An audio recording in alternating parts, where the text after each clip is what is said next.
there's a painting of 1580s, and it has a Krishna, Lord Krishna, holding the Govardhan uh, mountain, and it's slightly odd painting because the sky is gold, the way Persian skies are gold, and that's a lushness of a Safa with manuscript backgrounds. How and it has a very Mughal, very Persian kind of at an influence on the painting, and this probably is also very signature about what happened, the way art shaped up during the Mughal period. This painting, as is called like more of a collision, that there's something which was happening in India before the Mughal came, and when the Mughal came, they kind of assimilated both the things.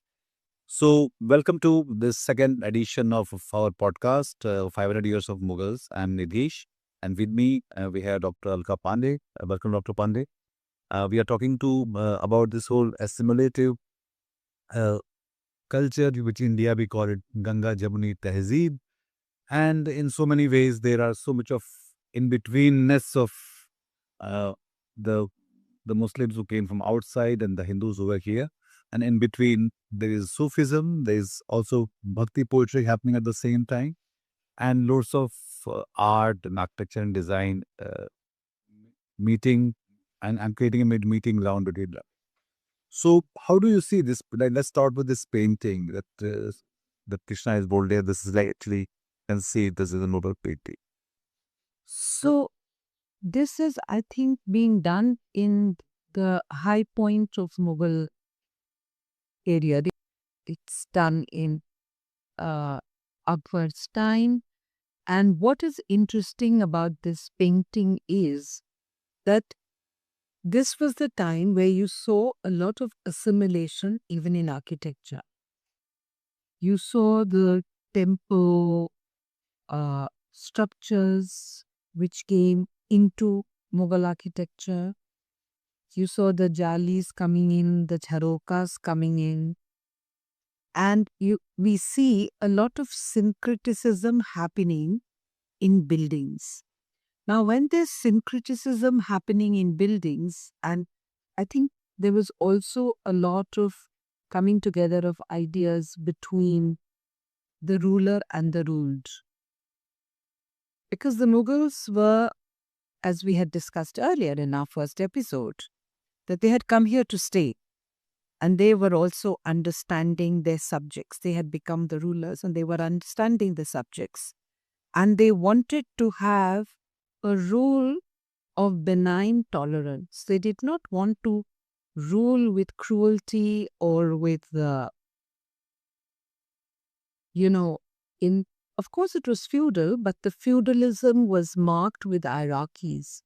So I think because there was a lot of dynastic marriages happening, the syncretism had to come in. There was no way that it would not come in.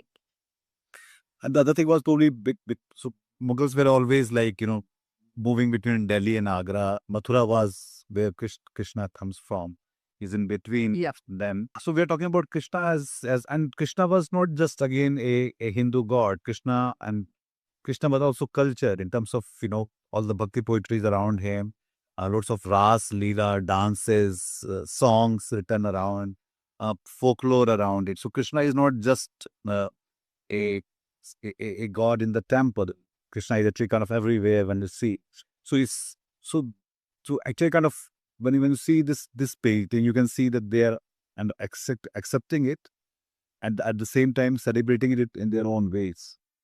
So, I'm going back to again the whole thing of marrying Rajput princesses.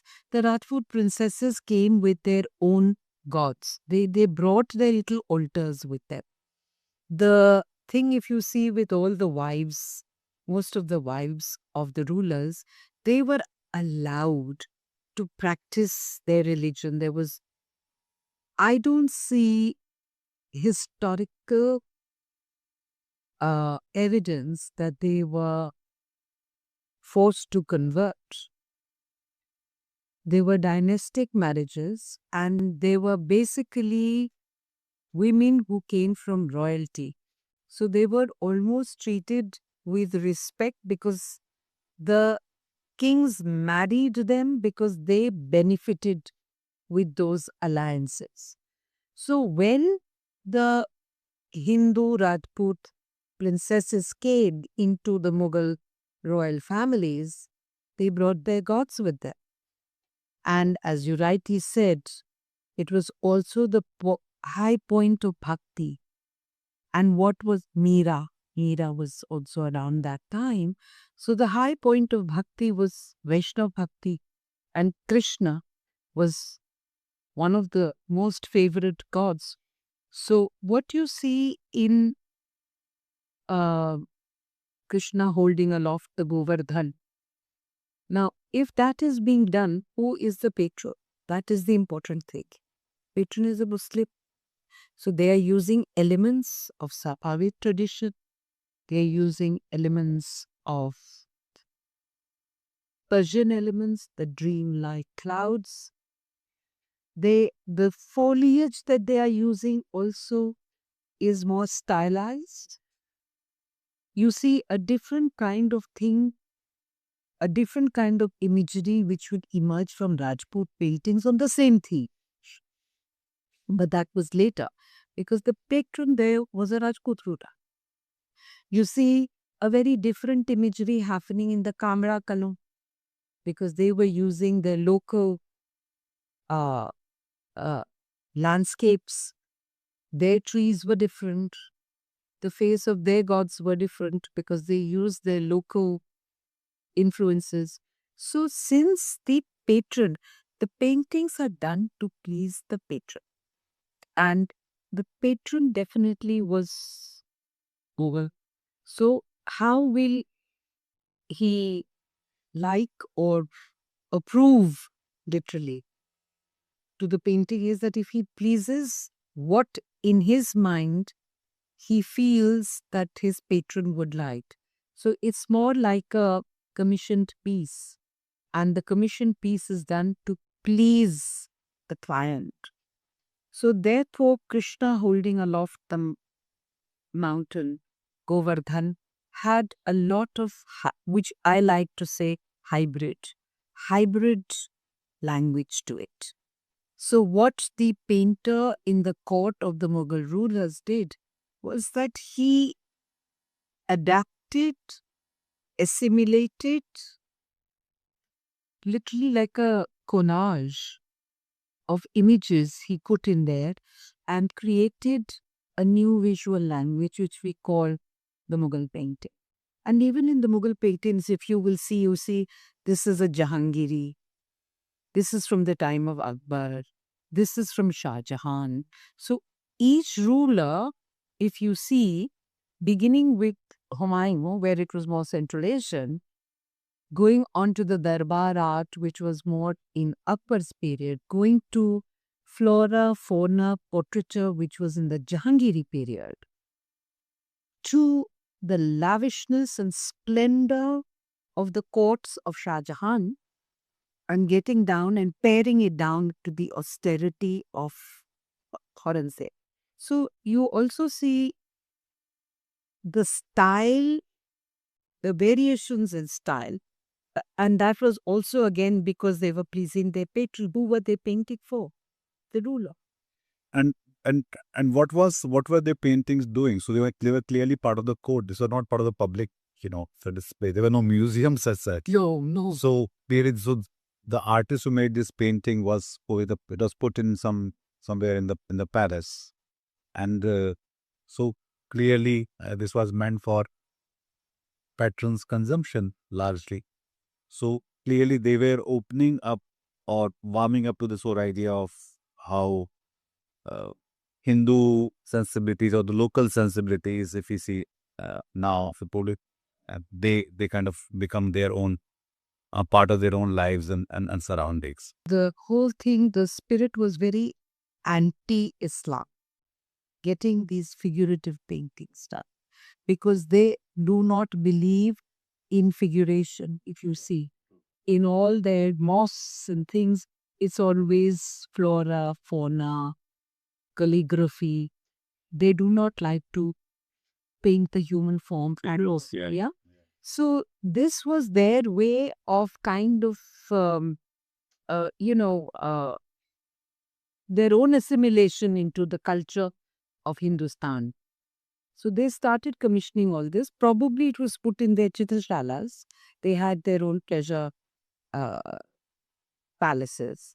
It would probably be put there, or for the personal consumption of the rulers and their mansabdars And the queens maybe. and the queens. Yeah. So, but one of the thing that this is a very popular uh, perception in India. Talking about Mughals as seen as iconoclasts and temple destroyers and hostile to.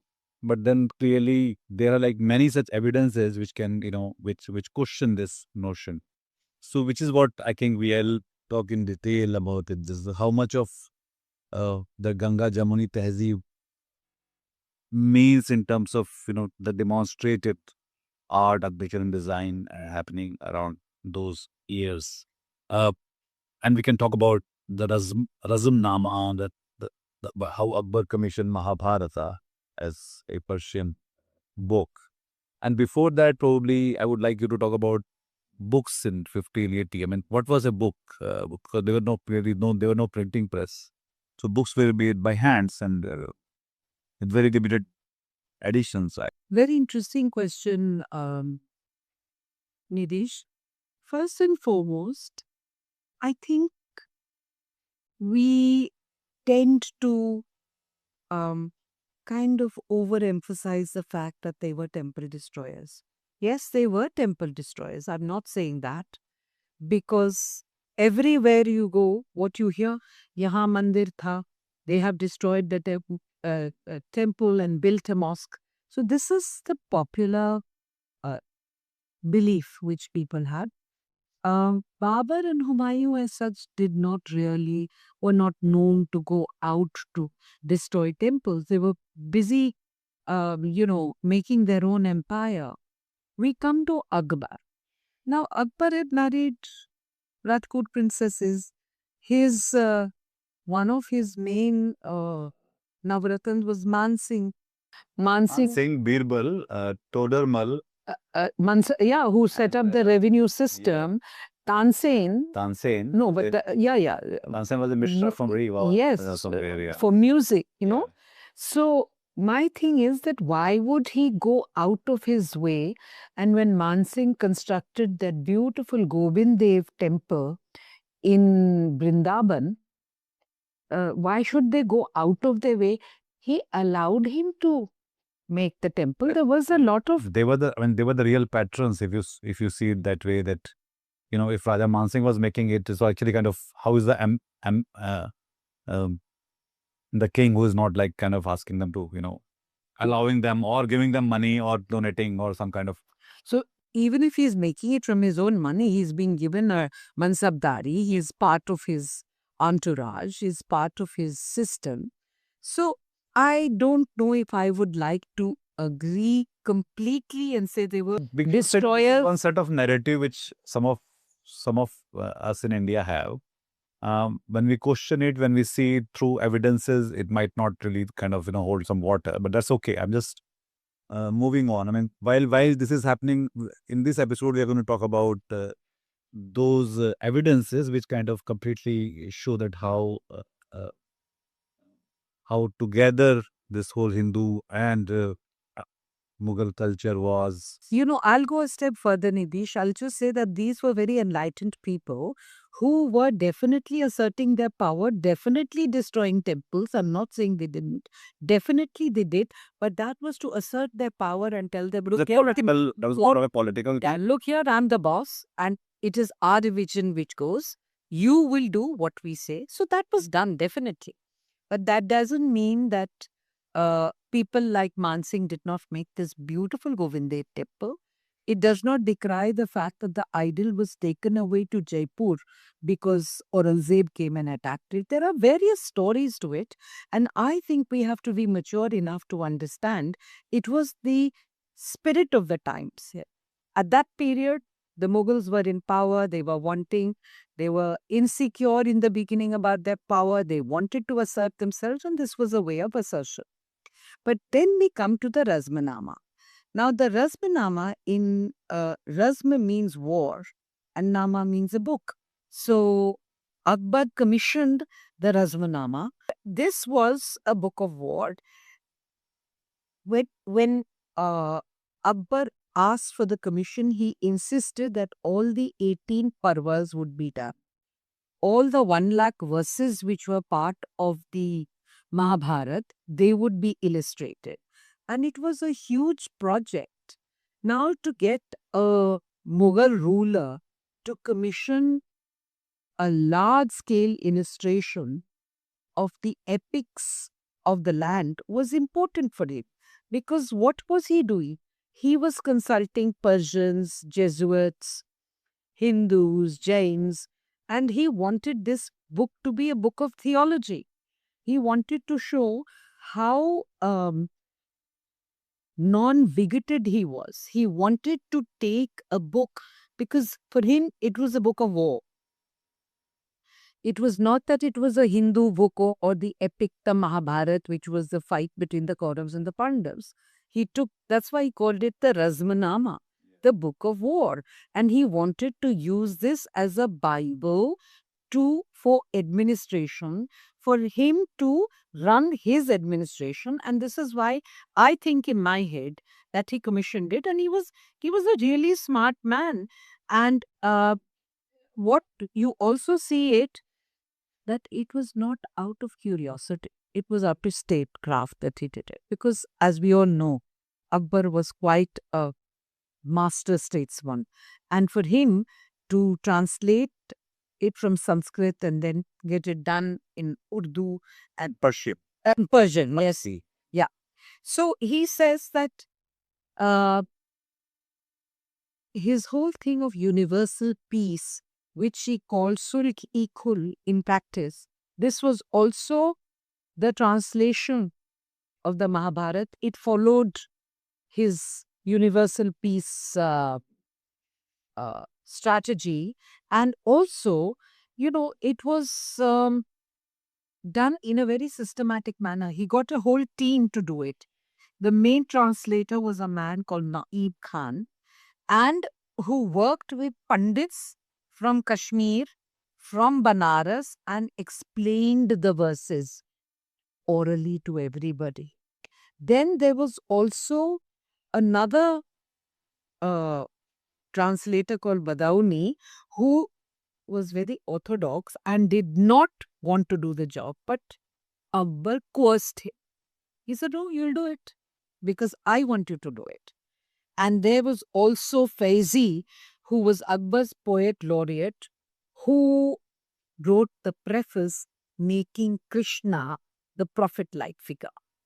So you see, very smartly they did it. They didn't appropriate it, but they did it in a very, how should I say it? In a very inclusive way. They appeared to be inclusive. How inclusive were they? We don't know. But the appearance, so this gives it a very, very, very, how should I say, a very convivial way of doing things, So it's also because in terms of, when we see the whole text moving from Sanskrit, which was not the common language in India, then translating it to Persian and then making it pictorial, which had not probably happened before that even. And largely Mahabharat was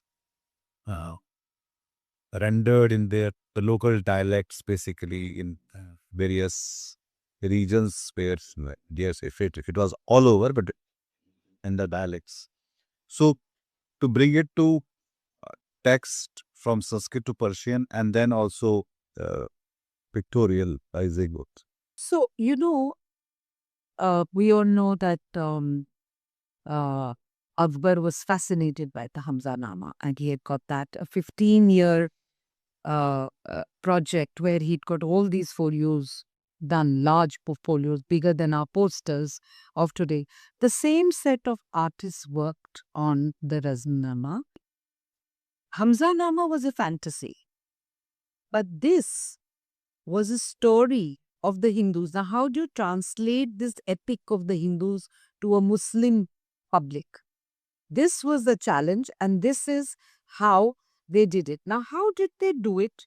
For example, when you have the Vishwaroop, you he the artist painted it with multiple arms and heads drawn from a Persian language. It looks like a Mughal emperor in a cosmic form. So, what they did to the language of painting, they brought in Persian elements into a Hindu take. For example, you also, when you see the game of dice which they are showing, when they're showing a game of dice, they're not showing Duryodhan, Shapuni, and Yudhishthir. They have made it as if it's Akbar's court. So immediately there is an immediacy with that. Yeah. So he also did the Ramayana basically. So he got them rendered into Persian, and I think 15 different Ramayanas were Yep. done around from Akbar's court, and again the paintings are like similar. It was a Gita. The Gita is seen as a part of Mahabharata. So Yeah. it's like fine. I mean, but Hanuman in a Mughal architecture kind of a aesthetic. So Lanka is like looking like a city on the Yamuna. So because again, I mean, for their own understanding, for their they were the way they were comprehending it. It made it easier for them to connect. Otherwise, they were not part of our soil. Where would they know Lanka? Where is Ayodhya, Chitrakoot?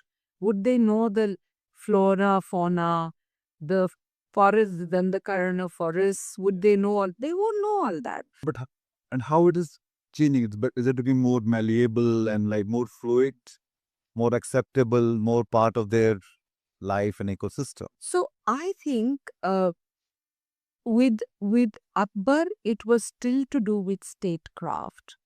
With Jahangir, it became more artistic. You know, the language changed a little bit. With Jahangir, he became a visual documenter. It is that interesting story, no? The turkey which came into his court. One nobleman brought a turkey from Goa for him. And the turkey, when it's under stress, starts changing colors. So there was a court painter who was called to ask for the turkey to be painted with changing colors. So that was very interesting, and that was done in the time of Jahangir. They also did zebra, I think. I mean, I heard. Yes, they did a zebra. And then it got the zebra painted. I mean, imagine in 500 years or 300 years back, there was zebra in coat of Delhi. Yeah. It's like so interesting. So they were also documenting the flora, the fauna, the flowers, and done very, very delicately. And a very, I would say, a new language came at the time of Jahangir, which was not so deeply leaning on Persian imagery. It was becoming less and less. But as we're talking about the Govinda temple, the one so which is like more about Raja Man Singh made it. And I thought there were more temples which were constructed by these Man Singh of Amber and other jadals. Yeah. You see a lot of them being made in Rajasthan, in the area of Udaipur, for example. As you grow along, small temples along the way, big temples. The Indian or the Rajput rulers who were part of their Mansabdari making pleasure gardens, copying the Mughal gardens, the Char Baghs. Yeah. Architecturally, their palaces were also furrowy, the same style of the imperial Mughals. So there was a cross-cultural dialogue happening between the Rajputs and the Mughals. And as we could see that these Mughal architecture was having Indian elements into it, we could see Persian elements coming up in these buildings of temples and. Absolutely. But then the meeting ground was the whole Sufi places, which is where the Hindus and Muslims both will come, and they will all offer their dua. And and the Mughal history is like integrally like it's like so important. So the Sufism itself, like getting a son Akbar getting a son happened because of A peer. a peer for Fatehpur Sikri, and he makes whole city for it, and the city can remains functional for 7 years, and then they move away from it. So those the Sufism part of So, I just want to go back a little earlier to uh, the Indo-Islamic architecture. If you see the Adhai Din Ka Jhopda in Ajmer, near the Sufi shrine, that's where they say that the elements of Indo-Islamic really started. And you see that happening over centuries in India. And coming now to your point of the uh, Sufism, I think that also happened because in India we've always had this whole connection with the Bhakti saints, always having a guru in between. In the same way, the whole aspect of having a peer, of having a Zariya to get to your God, of coming together, because otherwise in Islam there is no dance. You see the Sufi, they call it the swirling dervishes, whirling dervish. Yes, so they keep dancing around and praying to the Prophet through music and dance, which was very much part of the Bhakti movement in India. Yes. Whether you look at Chaitanya Mahaprabhu or the whole Vaishnav cult which was happening. So that's why Sufism to a large extent not only came from Turkey and what we call in the old days the Middle East, but it also found root in India because of this whole thing of the Zariya between Allah and the devotee. In the same way, you had a guru to reach unity with Godhead. So these were Zariyas, and through the connectors, I think music and dance became part of what the Hindus call the Devakala, is the divine music, divine dances, and with the Sufis, it was poetry. But on in Bhakti, I mean, the Yeah, of course. Yes, and yes. at the same time, I think Tulsidas was there when Akbar was there. I mean, Yes. you don't say it this way because Tulsidas, I think, was born around the time of Babar was dying. Or No, similar time. He was at the time of. so he was there. No, but Tulsi lived long. Yeah. Tulsi lived like 90 plus. So he was actually at both the time. Like Yeah. Babar must have just died, and he was there during Akbar because apparently I heard that he was corresponding with Rahim Khan Khana. Yes, he was. He was. So Tulsi and then Surdas was there. So all the Bhakti poets, Kabir, so they're all happening in the same centuries. Meera was on the in Rajasthan. So and then overlapping it is Sufism happening around the same time. So this was the high point of the Bhakti movement, as we had discussed earlier. And also it was the point when Akbar was also leaning heavily to his Deen-e-Ilahi and his world religion and supporting a lot of Sufism also. It was later that his son Jahangir became under the Naqshbandis and a different kind of a peer setup. But with, if you notice with the Mughals, at least till Shah Jahan, the austerity of Islam wasn't there. And they were very open to ideas from other religions, which started with Akbar. And there were other collaboration happening, or I mean, it's also like as with Rajput generals, they had this whole military allies, uh, but for the finances, they had a huge thing up with Jains. So, so what was happening between Mughals and the Jains? So I think that was a little to do about monies. The Jains were very rich people and they were great traders, and the Mughals realized that they have to I won't use the word align, but they have to have good relations with the mercantile class, which was primarily Jains. So they started their dialogue with the Jains. And they did not really, unlike the Hindus, where they at one point had the jizya tax, they did not really have it on the Jains because they were in some ways, they're allies. They were lending them money to fight war. Here you are. Yeah. So they were smart people. And again, it goes to statecraft and administrative inclusions. But in terms of art and aesthetic, there was a collaboration. I don't think there was much collaboration between the Jains and because the Mughal artists or the people who evolved the Mughal style definitely were aware of the Jain paintings and the Jain Bhandaras. They knew about the Kalpasutra Kalkacharya Katha. They knew all that. But we don't see those elements coming into Mughal paintings as we see the Persian elements coming in. So most of their influences came from Central Asia and European later, not so much from the Jain miniatures. So, and in between there was this Dara Shikoh, who was again a kind of a seen as Yes. and remembered as a Shah Jahan's eldest son, who was seen as a very Sufi minded spiritualist, Yeah. and he wrote a book called Majma ul Bahrain, the confluence of two seas, Sufi Islam and Vedantic Hinduism. He was seen as a basically by Shah Jahan and Aurangzeb really as a weakling, no? Because he was more into, he was not destined to be the heir to the great empire of Shah Jahan.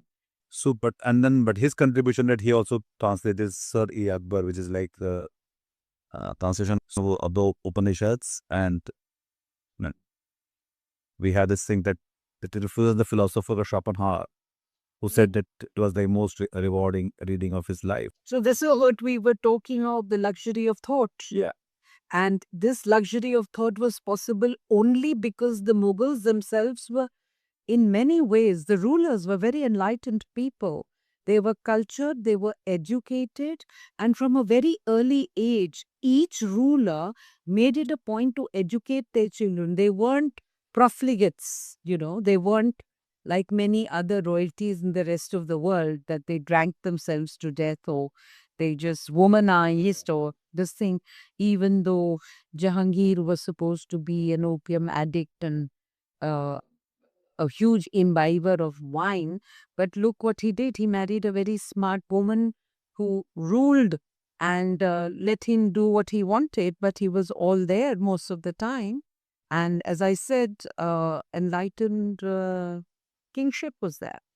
Now, also about the whole this portrait thing, the Mughal portraits, so Jahangir, I think, was like too much into getting those portraits made and like getting paint this zebra and paint this turkey now. So it's like all of this is also happening around the time. So let's talk about the Mughal portraits. So, the Mughal portraits are very interesting because before Jahangir's time, you don't see so many single portraits. There are lots of darwazis. There's the ruler is there. Jahangir commissioned artists to make portraits. And his portraits were quite realistic. For the first time, the king was shown older, with lines on his face, more emotive. They had that kind of realism which was not there in the portraits of authority which were shown. So that move from that whole strength thing to the, is that calm thing that now we are there when it's like, probably that started, as we see from the beginning, the red color becomes white color over a period of time and becomes more and more refined.